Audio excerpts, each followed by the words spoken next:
আজ জুমার পর মৃত্যু হয় জামায়াতে আমিরের। নির্বাচনে পরাজিত হয়ে হার্ট অ্যাটাক করেন তিনি। এই মুহূর্তে দেখতে পাচ্ছেন জামাত কর্মীরা রাজপথে নেমে ধ্বংসলীলা করতেছে। এই জামাতের পরাজয় হওয়ার পর তারা সারা দেশ দখল করছে। এদিকে আজ জুমার পর জামাতে আমিরের খুবই খারাপ অবস্থা হয়। বিএনপি দল বিজয়ী হওয়াতে জামাতে ধ্বংসলীলা চলছে। এই নিয়ে সারা দেশে এই মুহূর্তে উত্তাল পরিবেশ। দর্শক, ত্রয়োদশ জাতীয় সংসদ নির্বাচনে 2 শতাধিক আসনে বিজয়ী হয়ে সরকার গঠন নিশ্চিত করেছে বিএনপি। আমরা একটু যেতে চাই বিএনপি কার্যালয়ে, সেখানকার সবশেষ খবর জানাবেন আমার সহকর্মী মাহিলা ইসলাম। মাহিলা, আপনি তো সেখানে আছেন, দলের নেতাকর্মীরা এই যে বিশাল জয় পেল তাদের প্রতিক্রিয়া জানাবেন আমাদের। আমরা কোন অপরাধমূলক কার্যকলাপকে বরদাস্ত করবো না, যত বড় নেতাই হোক, আইনের বাইরে কেউ কোনো কিছু করতে পারবে। দর্শক, দিনভর ভোট গ্রহণ ও রাতে ভোট গণনা শেষে এখন সবাই অপেক্ষা করছে আনুষ্ঠানিক ফলাফল ঘোষণা। আমরা একটু নির্বাচন পরবর্তী পরিবেশ বা পরিস্থিতি জানতে চাই। অনেকগুলো সংকটের মধ্য দিয়ে গেল 1.5 দশকে বাংলাদেশকে যেতে হয়েছে।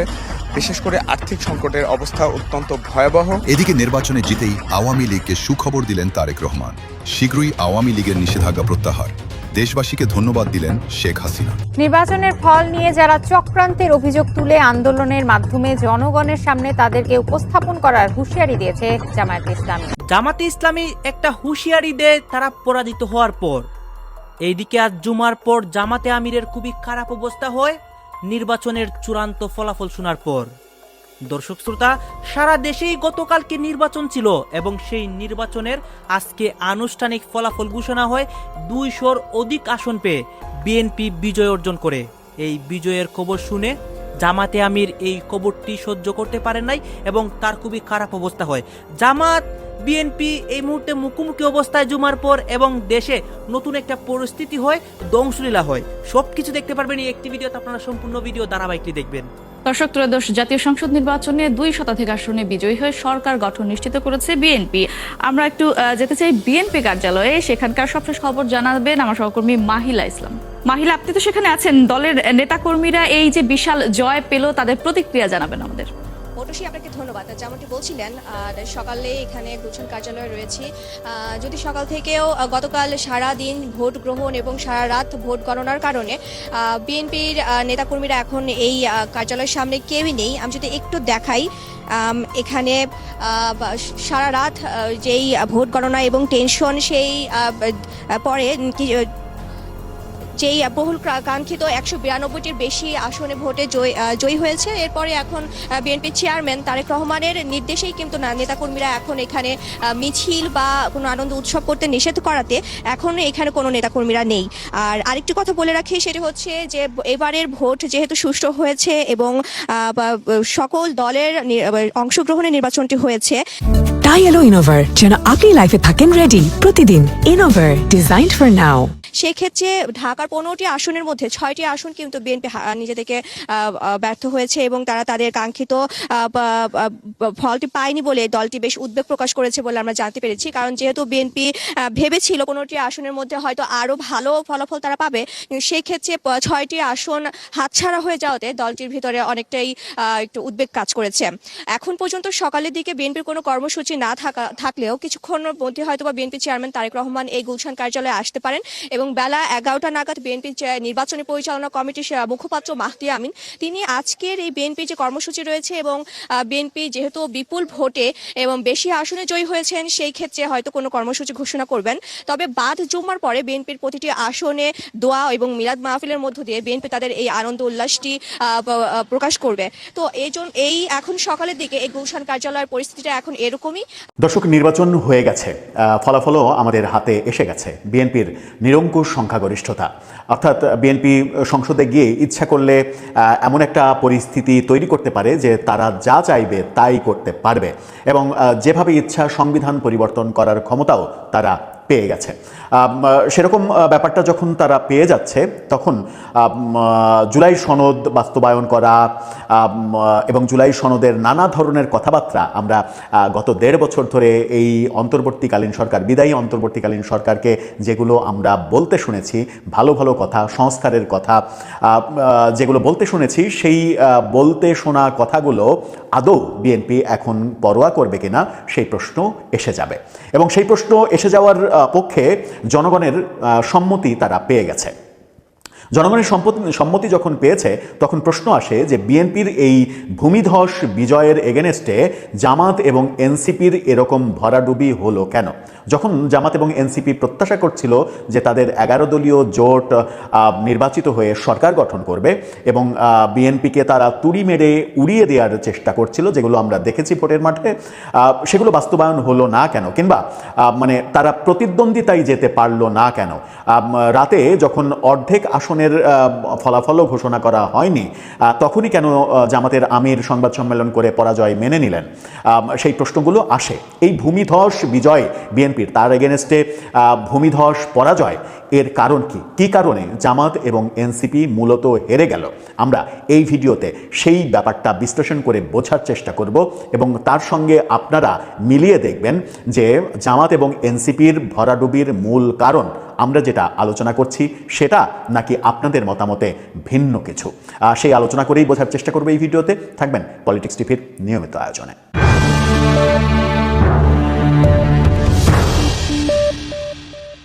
দর্শক, বলছিলাম জামাত এবং এনসিপি জোটের এই ভরাডুবিটা হলো কেন? বিএনপি কেন নিরঙ্কুশ সংখ্যাগরিষ্ঠতা পেয়ে গেল? এই বাস্তবতায় যদি আপনি নজর দিতে চান তাহলে আপনাকে একটু পিছনে ফিরতে হবে। একটু পিছনে কোথায় ফিরতে হবে? জামাতের সবথেকে বড় ক্ষতিটা যেটা হয়ে গেছে সেটা হচ্ছে, ব্যক্তিগতভাবে আমি জামাত কিংবা বিএনপি কোন জোট জিতলো, কে জিতলে কি লাভ ক্ষতি, এগুলোর মধ্যে তো ব্যক্তিগতভাবে আমার কোনো ইন্টারেস্ট নেই, কিন্তু আমি একেবারে মাঝখানে দাঁড়িয়ে যে পর্যবেক্ষণটা আমার তৈরি হয়েছে সেগুলোই আলোচনা করার চেষ্টা করছি। মূলত জামাতের ক্ষতিটা হয়েছে এনসিপির সঙ্গে জোট করে। এনসিপির সঙ্গে জোট করার মাধ্যমে যে ক্ষতিটা হয়েছে সেই ক্ষতি, নাম্বার 1 ক্ষতি হচ্ছে এবারের নির্বাচনে জামাতের আওয়ামী লীগের ভোটার যারা ভোট দিয়েছেন তাদের একটা বড় ভোট, তাদের একটা বড় সমর্থন পাওয়ার সম্ভাবনা ছিল। কেন ছিল? কারণ বিগত 1.5 বছরে জামাত আওয়ামী লীগের বিরুদ্ধে কোনো নিপীড়ন, নির্যাতন এই কাজগুলো করেনি, যে অভিযোগগুলো বিএনপির বিরুদ্ধে ছিল। আমি নির্বাচনে বেশ আগে বলেছিলাম যে নির্বাচন হলে বিএনপির ভূমিধস বিজয় হবে, কারণ বিএনপি 15 বছর ধরে এই ফ্যাসিস্ট সরকারের বিরুদ্ধে লড়াই করেছিল। তারও পূর্বে বিএনপির ইতিহাস হচ্ছে স্বৈরাচারের বিরুদ্ধে বেগম খালেদা জিয়ার নেতৃত্বে 9 বছর সংগ্রাম। তো গণতান্ত্রিক অধিকারের জন্য, ভোটের অধিকারের জন্য, মুক্ত একটা সমাজের জন্য বিএনপি সবসময় লড়াই করেছে এবং তারই যে বহিঃপ্রকাশ হচ্ছে জনগণের বিএনপির প্রতি ভালোবাসা, হচ্ছে এই ল্যান্ডস্লাইড ভিক্টরি। এই ভিক্টরিকে মূল্যায়ন করতে হবে সেই কোণ থেকে। বিএনপি হচ্ছে বাংলাদেশের সবচেয়ে জনপ্রিয় রাজনৈতিক দল। এর প্রতিষ্ঠাতা শহীদ প্রেসিডেন্ট জিয়াউর রহমান যখন দল প্রতিষ্ঠা করেন তারপর থেকে বিএনপি জনপ্রিয়তা কখনো হারায়নি। কারণটা হচ্ছে যে বিএনপি সবসময় জনগণের সঙ্গে থেকেছে এবং জনগণের রাজনীতি করেছে। সেটাই হচ্ছে বিএনপির সবচেয়ে বড় শক্তি। একটা কথা মনে রাখতে হবে আমাদেরকে, যে বিএনপি কোনো ক্যাডার বেস পলিটিক্যাল পার্টি না, BNP is a mass base political party. সুতরাং এটা যা চরিত্র থাকে মাস বেস পলিটিক্যাল, এই চরিত্র নিয়ে বিএনপি জনগণের কল্যাণের জন্য ইতিপূর্বে কাজ করেছে, সরকারে ছিল।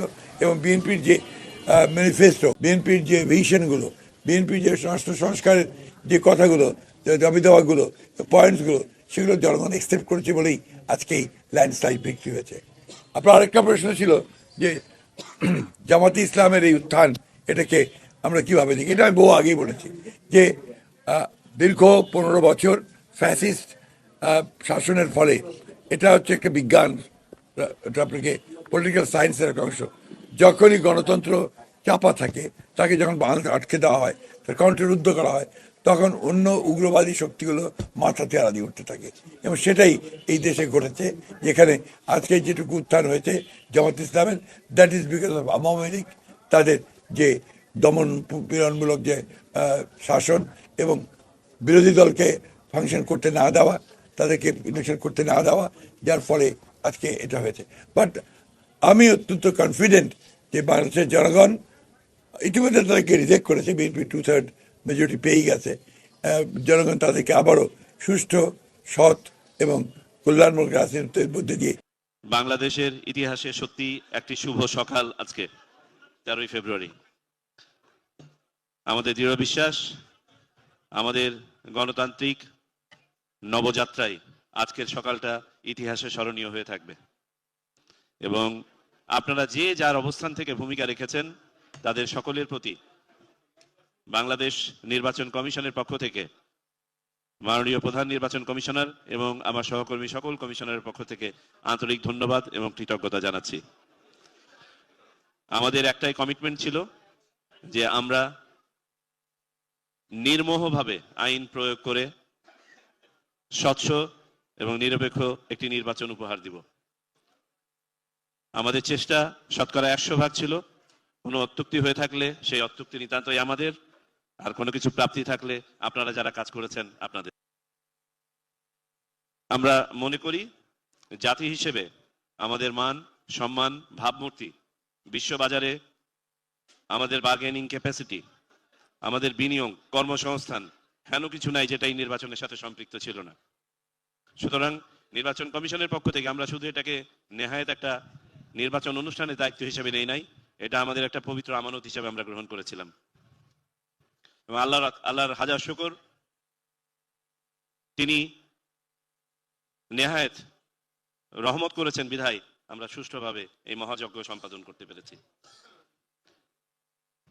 দেশবাসীর প্রতি আমাদের একান্ত কৃতজ্ঞতা যে তারা স্বতঃস্ফূর্তভাবে ঈদ উৎসবের মতো এই আয়োজনে অংশগ্রহণ করেছেন, যে কারণে বন্যার পানিতে যেমন খড়কুটো টিকে থাকে না, তেমনি ভাবে যা কিছু অশনি ছিল, যা কিছু শঙ্কার জায়গা ছিল, এই বন্যার পানিতে সব ভেসে গেছে এবং আমরা জাতি হিসেবে চূড়ান্তভাবে বিজয়ী হয়েছি।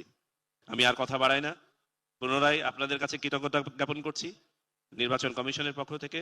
আমাদের এখানে সাংবাদিক ভাইরা, বিশেষ করে আমাদের রাজনৈতিক নেতৃবৃন্দ সারা রাত ছিলেন, আমি আপনাদের সাথে ছিলাম। আমাদের প্রশাসনিক ব্যবস্থাপনায় হয়তো কোনো ঘাটতি থেকে থাকবে, আপনাদেরকে যথাযথভাবে আমরা লুক আফটার করতে পারি নাই, দয়া করে আপনারা এগুলো ক্ষমা সুন্দর দৃষ্টিতে দেখবেন। এন্ড ইনশাল্লাহ আমরা সন্ধ্যাবেলায় যখন আজকে আমাদের বিদেশি ভাই বোনদেরকে আমরা শুভেচ্ছা জানাবো একটি ডিনারের মাধ্যমে, সেখানে যদি আবারও দেখা হয়, কথা হবে। আর আমাদের যা কিছু অত্যুক্তি ছিল গত 2 দিন, ইনশাল্লাহ ভবিষ্যতে কোনো এক সময় পুষিয়ে দিব। তো সবাই ভালো থাকবেন, বাংলাদেশ চিরজীবী হোক, বাংলাদেশের গণতন্ত্র আর কখনোই যেন তার নির্দিষ্ট যে রেল আছে সেখানে। এই মুহূর্তে বিভাগীয় কমিশনারের কার্যালয়ে আছেন সহকর্মী শাহরিয়ার ইমতিয়াজ। আমরা আরো খবর তার কাছ থেকে জেনে নিচ্ছি। শাহরিয়ার, ফলাফল নিয়ে নতুন কোনো তথ্য আপনার কাছে আছে কিনা জানাবেন। কমিশনের কার্যালয় থেকে যে ফলাফল ঘোষণা করার কথা রয়েছে, একটু জানিয়ে রাখি যে সর্বশেষ 12টি আসনের কিন্তু ফলাফল ইতিমধ্যে আনুষ্ঠানিকভাবে ঘোষণা করা হয়েছে এবং সর্বশেষ আমাদের কাছে যেটা আছে যে ঢাকা 12 এবং ঢাকা 16 আসনের যে ফলাফল সেটা ঘোষণা করা হয়েছে এবং দুটিতে আসলে জামাতের যে প্রার্থী তারা আসলে জয়ী হয়েছে। এবং ঢাকা 12তে যদি বলি, ঢাকা 12তে আসলে আপনি জানেন যে 3 সাইফুলের মধ্যে ত্রিমুখী একটা লড়াই হয়েছে এবং আসলে বিএনপির সমর্থিত যে বাংলাদেশ ওয়ার্কার্স পার্টির যে সাইফুল হক ছিল, তিনি 30,963টি ভোট পেয়েছে এবং সাইফুল আলম নীরব, যিনি বিএনপি থেকে বের হয়ে স্বতন্ত্রভাবে রাজনীতি ভোটের মাঠে ছিলেন, তিনি পেয়েছেন 29,869টি এবং সাইফুল আলম, যিনি জামাতের প্রার্থী, তিনি ভোট পেয়েছেন 53,773টি। বোঝাই যাচ্ছে যে বিএনপির থেকে বের হয়ে আসা স্বতন্ত্র প্রার্থী এবং একই সাথে বিএনপির সমর্থিত যে বিপ্লবী ওয়ার্কার্স পার্টি, তাদের মধ্যে ভোটের ভাগাভাগির কারণে জামাতের যিনি প্রার্থী ছিলেন তিনি বাড়তি কিছু সুবিধা পেয়েছেন এবং তিনি এই আসন থেকে আসলে বিজয়ী হয়েছেন। এবং ঢাকা 16 আসনের যদি কথা বলি, ঢাকা 16 আসনেও জয়ী হয়েছেন আব্দুল বাতেন, যিনি দাঁড়িপাল্লার প্রতীকে লড়াই করেছেন, তিনি পেয়েছেন 88,828টি ভোট এবং বিপক্ষে যিনি প্রতিদ্বন্দ্বী প্রার্থী ছিলেন বিএনপির আমিনুল হক, তিনি পেয়েছেন 85,667টি ভোট। এবং এখন পর্যন্ত যে 12টি আসনে যে ফলাফল ঘোষণা করা হয়েছে, আমরা যদি ফলাফল দেখি যে জামাতের 5টি এবং হলো এনসিপির 1টি, অর্থাৎ হলো 11 দলীয় ঐক্য জোটের যে তাদের যে জোট আছে তারা 6টি পেয়েছে এবং অন্য পাশে কিন্তু বিএনপির যারা আছে, বিএনপির যে প্রার্থীরা তারাও 6টি পেয়েছে এবং আর মাত্র 1টি আসন ফলাফলে বাকি আছে, সেটা ঢাকা 10। এবং আমি এর আগে আসলে বলছিলাম যে সংবাদ সংযুক্ত হয়ে যে ঢাকার কোন প্রার্থীরা আসলে কেমন ফলাফল পেয়েছে। সেক্ষেত্রে যদি বলি যে যেমন ঢাকা 12 আসনে আমি যেমনটি বলছিলাম, এবং ঢাকা 11 আসনে বলছিলাম যে এনসিপির নাহিদ ইসলাম, তিনি কিন্তু 93,872টি ভোট পেয়েছেন, ভোট পেয়ে তিনি আসলে বিজয়ী হয়েছেন ঢাকা 11 আসনে। এবং তার নিকটবর্তী যে প্রার্থী আছে বিএনপি কায়ুম, তিনি কিন্তু ভোট পেয়েছেন 91,833টি। এবং ঢাকা 7 আসনে হামিদুর রহমান, যিনি ভোট পেয়েছেন 1,04,666টি ভোট পেয়েছেন, তিনি ভোট পেয়ে আসলে বিপুল ভোটে জয়ী হয়েছেন এবং তার নিকটবর্তী যিনি। দর্শক, আপনারা তো দেখলেন এখানে কি কথা হচ্ছে, অনেকেই কিন্তু অনেক কথা বলতেছে। বিশেষ করে আমরা এখানে দেখতে পাচ্ছি নির্বাচন নির্বাচন নিয়ে কথা হয় এবং সারা দেশের মধ্যে ফলাফল নিয়ে, নির্বাচনের ফলাফল নিয়ে সবাই যে আগ্রহ প্রকাশ করতেছে এবং অনেক জায়গায় ফলাফল ঘোষণা হয় এবং আনুষ্ঠানিকভাবে একটা বিবৃতিও হয় বিএনপির বিজয় নিয়ে। দর্শক শ্রোতা, এই বিষয়গুলো নিয়ে এবং দেশের রাজনৈতিক প্রেক্ষাপটগুলো নিয়ে আপনাদের মন্তব্য কি? আপনাদের মন্তব্যটা অবশ্যই আপনারা আমাদের কমেন্ট বক্সে লিখে যাবেন।